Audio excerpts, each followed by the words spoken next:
नमस्कार दोस्तों, यूट्यूब के इस चैनल में आप सभी अभ्यर्थियों का हम स्वागत करते हैं।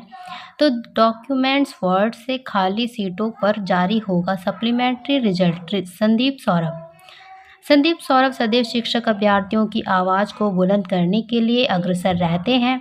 अब बीपीएससी सेकंड मेरिट लिस्ट का मामला है। उन्होंने स्पष्ट रूप से कहा है कि एनआईओएस डीएलएड को सुप्रीम कोर्ट से बाहर का रास्ता दिखा देने के बाद सीटों की संख्या अब फिर से बढ़ेगी। उनका स्पष्ट रूप से कहना है कि बीपीएससी टीआरई का रिजल्ट फिर से रद्द हो सकता है और रिजल्ट रद्द करके दोबारा रिजल्ट अब जारी होगा, तो नए अभ्यर्थियों को मौका मिलेगा। जो 1 या 2 नंबर से बीपीएससी शिक्षक बहाली में रह गए हैं, उनका स्पष्ट रूप से कहना है कि जल्द से जल्द अतुल प्रसाद जी रिजल्ट को जारी करें और शिक्षक अभ्यर्थियों के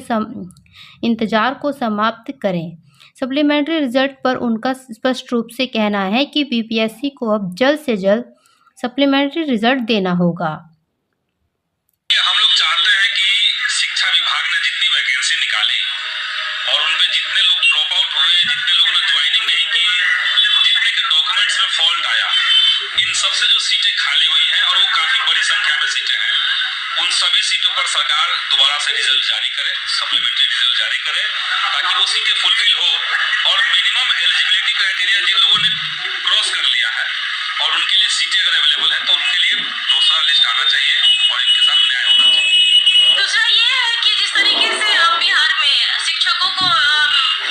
जो टाइमिंग है पढ़ाने का, उसके अलावा 5 बजे के बाद से इन लोगों को कहा जा रहा है कि उसके बाद चुनावी ड्यूटी, ये क्या क्या लग रहा है? हालांकि चुनावी ड्यूटी वो तो सरकार को देखना है कि आप गैर शैक्षणिक कार्य अगर नहीं करवाने का पहले आदेश जारी कर चुके हैं तो आपसे उनसे गैर शैक्षणिक कार्य नहीं लेना चाहिए। दूसरा है कि टाइम टेबल को लेकर के चूंकि 8 घंटे का शेड्यूल है सरकार ने जारी किया है, उसमें आपत्ति जरूर है कि शनिवार को दिन जो हाफ टाइम होता था वो हाफ टाइम रहने देना चाहिए था। लेकिन सबसे बड़ी जो आपत्ति हमारी है कि उन्होंने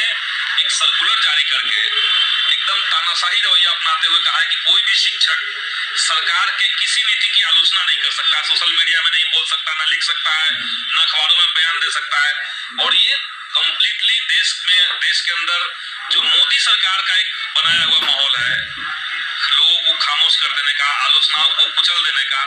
उस तरह का अप्रोच शिक्षा विभाग ने और अपर मुख्य सचिव ने लिया है। और ये स्कूलों के अंदर भी है, यूनिवर्सिटी और कॉलेज के लिए भी ये फरमान जारी हुआ है। और यहाँ तक कि जो